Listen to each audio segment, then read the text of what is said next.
وسلام على عباده الذين اصطفى أما بعد فأعوذ بالله من الشيطان الرجيم بسم الله الرحمن الرحيم ألم تر إلى الذين خرجوا من ديارهم وهم ألوف حذر الموت فقال لهم الله موتوا ثم أحياهم إن الله لذو فضل على الناس ولكن أكثر الناس لا يشكرون صدق الله العظيم.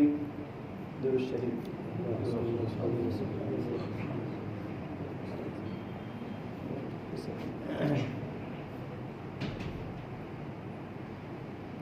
تعاون کے متعلق بات چل رہی تھی کہ تعاون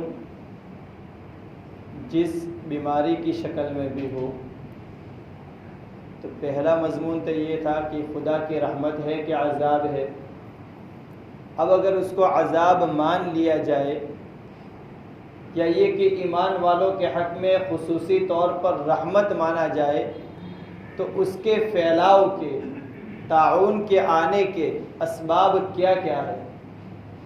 تو ایک سبب حدیث کی روشنی میں یہ بیان کیا گیا تھا کہ فحش کام، زنا کا کام، برا کام، کوئی بھی جتنی بھی برے کام ہیں، عام طور پر فحش اس برے کام کو کہا جاتا ہے جو زنا یا اس کے متعلق ہو. بد نظری کرنا فحش ہے، کسی عورت کے ساتھ چھیڑخانی کرنا فحش ہے. کوئی آدمی شراب پیتا ہے تو اس کو فحش سے عربی میں تعبیر نہیں کیا جاتا. تو خلاصہ کلام کہ جتنے بھی زنا یا زنا کے دواعی ہیں، ان دواعی کو کھلم کھلا کیا جائے، علل اعلان کیا جائے. علل اعلان وہ کام بھی کیے جائے کہ جن کاموں کو بند دروازے پر کرنا جائز ہے مگر باہر غیرت کے خلاف جاتے ہو، وہ کام باہر کیے جائے. تو علل اعلان کوئی بھی کام، فحش کام دروازے سے باہر خدا کی دھرتی پر خدا کے روبرو کیا جائے، اس طور پر کہ گویا چیلنج کر رہا ہو، تو تعاون پھیلتا ہے. یہ تعاون کے پھیلنے کا ایک سبب علماء نے لکھا ہے حدیث کے روشنی میں. دوسرا سبب جو حدیث میں بیان نہیں کیا گیا مگر علماء نے تجربے سے اس کو لکھا ہے کہ کوئی بھی فطرت کے خلاف عذاب اسی وقت اترتا ہے جب لوگوں کے عام کام فطرت کے خلاف چلے جائے. فطرت کے خلاف کام چلے جائے تو فطرت کے خلاف عذاب اترتا ہے. اس کی ایک نظیر اگلی قوموں کے اندر گزری ہے. حضرت لوط علیہ السلام کی جو قوم تھی وہ فطرت کے خلاف چلی گئی، تو باقی قوموں پر جو خدا کا عذاب آیا ہے جس کا تذکرہ قرآن پاک میں ہے، کسی کے اندر الٹا عذاب نہیں دیکھیں گے آپ. مثال کے طور پر کسی قوم پر عذاب آیا، ہوا کے تیز تھپیڑے آئے، بالکل زناٹے کا طوفان تھا، سارے قوم برباد ہو گئی. کوئی قوم رات کو سوئی تھی، اچانک سے چیخ کی آواز آئی، قوم برباد ہو گئی. کوئی قوم بارش کے انتظار میں بدلی کے نیچے کھڑی تھی، اچانک سے بادل نے آگ برسانا شروع کر دیا، قوم ختم ہو گئی. مگر لوط علیہ السلام کے قوم پر جو عذاب آیا اس میں ہوا یہ کہ کوئی زلزلہ نہیں آیا، کوئی چیخ نہیں آئی، بلکہ پورا عذاب کا ایک لمکا، عذاب کا ایک جھمکڑا پورا ان پر برسا دیا گیا. مگر شکل کیا ہوئی؟ شکل یہ ہوئی کہ فرشتوں نے زمین کے اس ٹکڑے کو کاٹا، بالکل انہیں پتہ تک نہیں چلا. پھر پورے ٹکڑے کو آسمان کی بلندی کی طرف اٹھایا گیا، اتنا بلند کہ پہلے آسمان والے فرشتوں نے مرغوں کی بانگ سنی تھی زمین والوں کی. پورا ٹکڑا یہاں سے اوپر اٹھا لیا گیا، قوم والوں کو پتہ نہیں چلا. پھر وہاں سے پوری دھرتی کو الٹ دیا گیا. تو یہ الٹنے کا عذاب، الٹا عذاب اسی لیے آیا کہ یہ لوگ فطرت کے خلاف گئے تھے. اور یہ اللہ کی سنت بھی ہے کہ کوئی جیسا بھی کام کرے گا عذاب بھی اسی جنس کا آئے گا، عذاب اسی جنس سے آتا ہے. پھر ہر قوم کے عذاب کو میں یہ ثابت کر سکتا ہوں، مگر اتنا لمبا چوڑا کوئی واقعات نہیں بیان کرنے. تو فطرت کے خلاف اگر انسانی باڈی کے اندر کوئی بات پیدا ہوتی ہے، فطرت کے خلاف انسانی باڈی کے ورک کرنے کی ایک اللہ تعالیٰ نے سسٹم بنائی ہے، اگر اس سسٹم کے خلاف کوئی بڑا میجر پرابلم اس کے ساتھ اگر کریٹ ہوتا ہے اور عام طور پر کریٹ ہونے لگتا ہے اور یہ کریشن ایسا ہے کہ جو بالکل متعدی ہوتا چلا جاتا ہے، تو سمجھ لو کہ اس کے اندر فطرت کے خلاف اللہ نے کوئی چیز پیدا کر دی ہے. اور فطرت کے خلاف آنے کا ریزن وہی کہ فطرت کے خلاف اعمال ہے. یہ دوسرا سبب کل بیان کر دیا تھا. تیسرا سبب جس کو حکیموں نے لکھا ہے، مگر تیسرے سبب کو سمجھنے سے پہلے دو باتیں سمجھنے لائق ہیں. پہلی بات تو یہ کہ دنیا کے اندر کوئی شہر ایسا نہیں، دنیا کے اندر کوئی شہر، کوئی جگہ ایسی نہیں ہے کہ جس کے متعلق ضمانت کے ساتھ یہ کہا گیا ہو کہ تعاون اس میں داخل نہیں ہوگا. ضمانت کسی شہر کے بارے میں نہیں ہے. ہاں البتہ مدینہ منورہ کہ اللہ کے رسول نے فرمایا کہ دجال اور طاعون یہاں پر داخل نہیں ہو سکتا ہے. دجال اور طاعون اللہ کے رسول کی دیکھو دو شہر ہے. ایک شہر ہے ابراہیم علیہ السلام کی دعا والا، اور ایک شہر ہے اللہ کے رسول صلی اللہ علیہ وسلم کی دعا والا. دونوں شہر بڑے پاکیزہ، بڑے منور، بڑے محفوظ اور بڑے صاف ستھرے ہیں. مگر یہ میں مدینہ کی بات کر رہا ہوں، یہ خاص طور پر مدینہ کی بات اس لیے کر رہا ہوں کہ اللہ کے رسول کے خصوصیت سے. تو دجال اور طاعون یہ دو اس میں داخل نہیں ہو سکتے ہیں.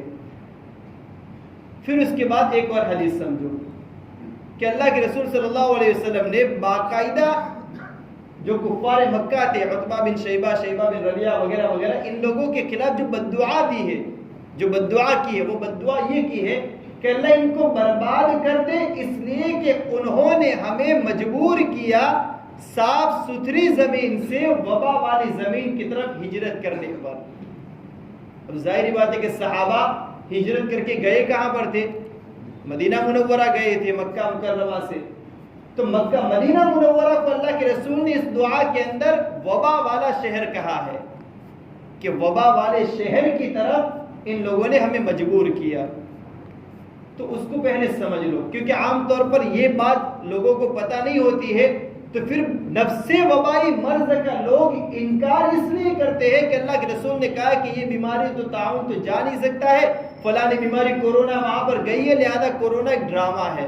یقیناً ڈرامہ ہو سکتا ہے، مگر پہلے سمجھنے لائق حدیث کے الفاظ سمجھو. حدیث میں یہ کہا گیا ہے کہ تعاون نہیں جائے گا مدینہ منورہ میں، یقیناً نہیں جائے گا. تعاون کہتے کسے ہے؟ تعاون اصل میں ایک بیماری، مخصوص بیماری کا نام تھا، پھر اس کے بعد عام وبائی مرض کو تعاون کہا جانے لگا. تعاون کہتے ہیں اس بیماری کو کہ جس بیماری کے اندر ایک پھوڑا بغل کے نیچے نکل آتا ہے، پھر یہ پھوڑا بڑھتا چلا جاتا ہے، جس کی وجہ سے بدن کے دوسرے جو حصے ہیں ان پر ورم آنا شروع ہو جاتا ہے، سجن. اور پھر انہی سجن کو، یہی سجن ناقابل برداشت انتہا کو پہنچ جاتی ہے، جس کی وجہ سے آدمی کا انتقال ہو جاتا ہے. یہ اصل وبا، اصل تعاون کی بیماری یہی ہے. تو یہ تعاون کی بیماری کے متعلق کہا کہ نہیں جائے گا، مگر وبائی مرض یہ مدینہ میں جا سکتا ہے، یہ مکہ مکرمہ میں جا سکتا ہے. وبائی مرض یہ ان شہروں میں جا سکتا ہے. لہذا نفس وبائی مرض اگر کسی شہر میں پہنچ رہا ہے یا کسی شہر میں نہیں پہنچ رہا ہے تو اس کا پہنچنا اور نہ پہنچنا اس حدیث کے خلاف نہیں جاتا جس حدیث میں اللہ کے رسول نے فرمایا کہ تعاون نہیں جائے گا مدینہ منورہ میں. اب سمجھو، وبائی مرض کا ہو یا تعاون کی بیماری کا ہو، اس کے پھیلنے کا تیسرا ریزن بڑے بڑے حکیموں نے لکھا ہے، اطباء نے لکھا ہے، اور وہ اطباء اور حکیموں نے لکھا ہے، وہ سمجھ میں آنے والی ایک عقلی بات لکھی ہے کہ نظافت یہ وبائی مرض کو پھیلنے سے روکتا ہے. صاف صفائی ستھرائی، آدمی چوکھا رہے، اپنے گھر کے آس پاس کے حصے کو چوکھا رکھے، گھر کے اندر کے حصے کو اور باہر کے حصے کو. یہ بغیر تمیز کے گھروں میں آنا جانا، وہی جوتے باہر پہننا، وہی جوتے اندر پہننا، یہ نظافت کے خلاف ہے، ستھرائی کے خلاف ہے. اس طریقے پر اپنے گھروں کو، پہلے ایک پہچان ہوتی تھی کہ مسلمان محلوں کی پہچان کیا ہے کہ کسی بھی محلے میں چلے جاؤ، گھر کے باہر کوڑا کرکٹ اگر نہ پڑا ہوا ہو تو مسلمان کا محلہ ہے، اگر پڑا ہوا ہو تو یہودیوں کا محلہ ہے۔ علامہ خلیل الرحمن سجاد نعمانی کہتے ہیں کہ یہ پہلے پہچان تھی، لیکن اب الٹا ہو گیا کہ مسلمان کے محلوں میں چلے جائے تو کوئی نظافت کا طریقہ نہیں، کوئی نظافت کا لحاظ نہیں۔ مسلمان کے محلوں میں ہم چھوڑے، مسجدوں میں آ کر ہم اس کا لحاظ نہیں رکھ سکتے ہیں۔ تو نظافت بڑا حصہ ہے، بلکہ نظافت، صفائی ستھرائی یہ عین ایمان ہے۔ علماء نے لکھا ہے کہ یہ عین ایمان ہے۔ اگر کوئی آدمی نظیف نہیں رہ سکتا ہے تو علامت ہے کہ اس کا ایمان کمزور ہے، صاف ستھرا نہیں رہ سکتا ہے، صاف ستھرا نہیں رکھ سکتا ہے، پیشاب پائخانے کے لیے جائے تو بھی صفائی ستھرائی کا خیال کرے۔ ہمارا ٹوائلٹ ہے تو صاف رکھنا ہے، کسی اور کے ٹوائلٹ پہ چلے گئے تو ظلم کرنا ہے، یہ نہیں۔ ہر جگہ پر نظافت ہی ایمان والے کی پہچان ہے، ایمان والے کی پیشانی کی علامت ہی نظافت ہے۔ بغیر نظافت کے آدمی، اس کا ایمان خالی ادھورا نہیں رہتا ہے، آدمی ہی ادھورا رہ جاتا ہے، کہ اس کے اندر انسانیت نہیں ہے۔ ہر چیز کو اس کی جگہ پر رکھتے ہوئے ستھرائی رکھنی ہے۔ کپڑوں کی خالی یہ نہیں کہ چوکھے کپڑے پہن لیے اور صاف اچھے خاصی خوشبو لگا لی، اتنا نہیں ہے۔ ستھرائی کا تعلق بدن کے باطن والے حصے کے ساتھ ہے۔ آدمی کا اندر بھی صاف ستھرا ہو، باہر بھی صاف ستھرا ہو۔ تو بہرحال وبائی مرض کے پھیلنے کا ایک سبب کہ آدمی کے گندگی کا خیال کوئی کرتا نہیں ہے تو پھر بیکٹیریا پھیلیں گے، وہ سب پھیلیں گے، یہ عقل میں آنے والی بات ہے۔ تو بہرحال وبائی مرض اور طاعون کے پھیلنے کے 3 بڑے بڑے اسباب یہ علماء نے لکھے ہیں اور حکیموں نے لکھے ہیں، مگر ایک چوتھا سبب ہے کہ جس کو ہم یہ کہہ سکتے ہیں کہ وبائی مرض ان 3 کے بغیر بھی خدا کی قدرت اور خدا کی قدرت کو ظاہر کرنے کے لیے اللہ تعالیٰ پھیلا دیتا ہے۔ قرن اول میں کیا خرابی تھی؟ پہلے صدی کے اندر کوئی خرابی نہیں تھی۔ سن ہجری 18 میں، سن ہجری 29 میں، سن ہجری 67 میں اور سن ہجری 87 کے اندر، پہلی صدی کے اندر 4 بڑی بڑی بیماریاں پھیلی ہے۔ اور بعض علماء نے لکھا ہے کہ اللہ کے رسول کے زمانے میں بھی وبائی مرض پھیلا ہے۔ اللہ کے رسول کے زمانے کے بعد طاعون امواس، طاعون جارب، طاعون فتیات، طاعون اشراف۔ طاعون اشراف سن ہجری 87 کے اندر پھیلا تھا۔ یہ اتنا خطرناک تھا کہ طاعون اشراف کے متعلق لکھا ہے کہ اس کے اندر جتنے لوگوں کا انتقال ہوا وہ سارے کے سارے شرفاء تھے، بڑے بڑے لوگوں کا انتقال ہوا۔ اور سن ہجری جب دوسری صدی کا آغاز ہوا تو دوسری صدی کے آغاز میں ایک ایسا طاعون پھیلا کہ جس کے اندر فقط کنواری بچیوں کا انتقال ہو رہا تھا، لڑکیوں کا انتقال ہو رہا تھا۔ تو الگ الگ طرح کے امراض پہلے بھی پھیلے ہیں، آئندہ بھی پھیلیں گے، مگر امراض کا لحاظ کرنا، امراض کے متعلق اپنے آپ کو بچانا اور دوسروں کا خیال کرنا۔ دیکھو ایسی بیماری ہو تو اولاً تو دعا کرنی چاہیے اپنے مقام پر رہتے ہوئے، اور اگر عیادت کے لیے جائے تو بے ادب بن کر عیادت کے لیے نہ جائے، سامنے والے کی سیفٹی اور ہماری سیفٹی دونوں سامنے مد نظر رکھے۔ بعض لوگ اتنی باادب بن کر کرتے ہیں عیادت کہ بس ادب بھی ان سے شرما جائے کہ وہاں جائیں گے جو کوئی خیال نہیں کہ کوئی آدمی سویا ہوا ہے، کوئی پیشنٹ سویا ہوا ہے، کوئی لحاظ وہاں جا کر کے دنیا بھر کی باتیں ہوتی ہے۔ یہ عیادت نہیں ہے، یہ زحمت ہے، لوگ سامنے والے کو زحمت ہم دے رہے ہیں۔ تو عیادت کے بھی آداب ہے، اگر ہمیں عیادت کے آداب نہیں آتے تو مسجد میں بیٹھ کر اس کے لیے دعائیں کریں، عیادت کے لیے نہ جائے۔ یہ ہر ایک کی بات کر رہا ہوں میں، عام طور پر ہم سب اس کے اندر ملوث ہیں، خالی آپ لوگ نہیں، میں بھی اس کے اندر ملوث ہوں۔ تو ہم اس چیز کو سیکھیں کہ عیادت کرنا ہے تو آداب سے عیادت کریں، اور آداب سے عیادت نہیں کر سکتے تو مسجدوں میں بیٹھ کر کے دعائیں کریں، اپنے مقام پر بیٹھ کر کے دعائیں کریں۔ یہ چیز ہم کر سکتے ہیں۔ اور فی الحال چونکہ ایک بیماری پھیلی ہوئی ہے، وبائی مرض پھیلا ہوا ہے، تو اس بیماری کے اندر احتیاط کے ساتھ اپنے آپ کو اور گھر والوں کو احتیاط کے ساتھ رکھتے ہوئے پوری امت کے لیے دعائیں کرنی ہے اور پوری امت کے لیے خیر مانگنی ہے۔ مگر بہرحال اس چیز کا نفس سے انکار کرنا یہ بھی عقل مندی کے خلاف ہے، اور اس چیز کو اتنا دماغ پر لے لینا کہ آدمی ڈپریشن میں چلا جائے، یہ بھی عقل مندی کے خلاف ہے۔ اس کا اتنا لحاظ نہیں کرنا ہے کہ بس مجھے ہی ہونے والا ہے، اتنی بڑی آبادی کے اندر مجھے ہی ہو جائے گا، اتنا دل پر نہیں لینا ہے۔ اور اتنا بھی اس کو اگنور نہیں کرنا ہے کہ آدمی لحاظ ہی چھوڑ دے، ایسا بھی نہیں کرنا ہے. دونوں چیز اعتدال، اسلام نے اعتدال ہمیں سکھایا ہے. بہرحال اس چیز کے خیال کے ساتھ چلتے رہے اور خیال کے ساتھ رہتے رہے، باقی تو پھر اللہ کے بھروسے پر چھوڑ دے ہوئے. مگر نفس بیماری کو، یہ ایک آپ میں پہلے بھی بتایا تھا کہ اس بیماری کو کورونا کے متعلق خاص طور پر عام طور پر لوگوں کا دماغ یہ بن چکا ہے کہ یا تو یہ کہ قیامت کی نشانی ہے، یا تو یہ کہ فلاں ہے فلاں ہے. دیکھو شیطان چاہے کتنا ہی طاقتور ہو جائے مگر خدا کی طاقت کو وہ نہیں پہنچ سکتا. اس لیے اگر کوئی ڈرامہ کر بھی رہا ہے، اور یقیناً کوئی کر رہا ہوگا کیونکہ دنیا کے اندر عالمی طاقتیں بھی موجود ہیں، یہ ساری اوپن باتیں ہیں کہ اس کا کوئی انکار نہیں کر سکتا ہے. مستقل تنظیمیں اس پر کام کر رہی ہے، بیماریوں کے پھیلانے کی طرف اور بیماریوں کے پھیلانے کے بعد دوائیوں کے کاروبار کی طرف مستقل تنظیمیں کام کر رہی ہے، اور پاپولیشن کم کرنے کی طرف سب کچھ ہو رہا ہے. مگر ان کی تدبیریں اتنی غالب نہیں آ سکتی کہ وہ خدا کی تدبیر کو پہنچ جائے. اس کا بھی ہمیں ایمان رکھنا ہے. اگر ہمارا ایمان اس پر ہمیں آمادہ نہیں کرتا ہے، خالی ہم ان کی طاقتوں سے مرعوب ہوتے ہیں، تو پھر ہمارا ایمان بھی ختم ہے، یہ سمجھ لیں. اس لیے بہرحال ان چیزوں کا لحاظ رکھتے ہوئے ہر وبائی مرض میں، یہ آج پھیلی ہے، 6 سال کے بعد کوئی نئی بیماری آئے گی، 5 سال کے بعد کوئی نئی بیماری آئے گی، 6 مہینے کے بعد کوئی نئی بیماری آ سکتی ہے.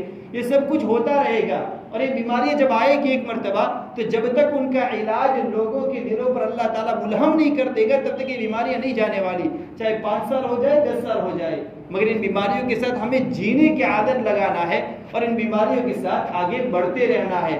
کوئی ڈپریشن میں جانے کی ضرورت نہیں اور کوئی اگنور کرنے کی ضرورت نہیں ہے. اللہ تعالیٰ مجھے اور آپ کو کہنے سننے سے زیادہ عمل کرنے کی توفیق عطا فرمائے. درود شریف. بسم اللہ الرحمن الرحیم. اللهم انت السلام منك السلام تبارك يا ذا الجلال والاكرام.